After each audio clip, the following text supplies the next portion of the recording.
Hi, welcome back to Unit 3. This is Section 1, Lesson 1, and the second video for this lesson. This is Ms. Clemens-Brenton, and in this video we'll continue using models to multiply fractions and whole numbers with a specific look at number lines. So let's get started. Example 1, 9 times 3/4. So if we want to use number lines to multiply whole numbers and fractions, we need to draw ourselves a number line. So here's a number line, and because I'm multiplying quarters, I'm going to further split that number line into quarters. So 9 times 3/4 means 9 jumps of 3/4. So one jump of 3/4 looks like this. And if we need 9 jumps of 3/4, I'm going to make 8 more jumps of that exact same size. So 3 additional spaces each time for a total of 9 jumps. And then we look to see where we ended up.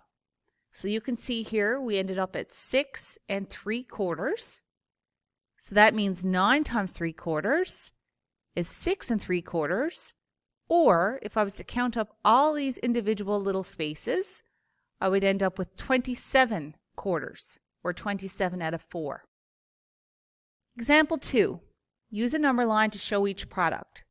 So 2 times 4/5. So again, draw yourselves a number line, and because we're multiplying by fifths, we further split that number line into fifths, which means each space in your number line has to be divided into 5 pieces.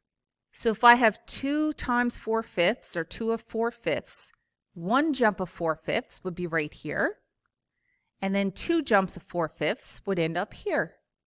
So we end on 1 3/5.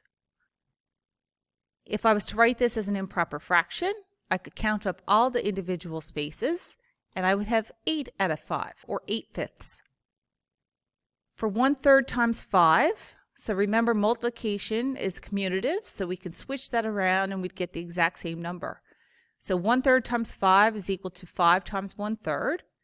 So I'm going to draw myself a number line, and because I'm multiplying by thirds, I would further split my number line into thirds. So that means each space is divided into 3 pieces. So 5 times 1/3 means 5 jumps of 1/3. So we make 5 jumps of 1/3, and that is equivalent to 1 2/3. If I was to count up the individual pieces, that would be 5 out of 3, or 5/3. Please complete the activities for this lesson.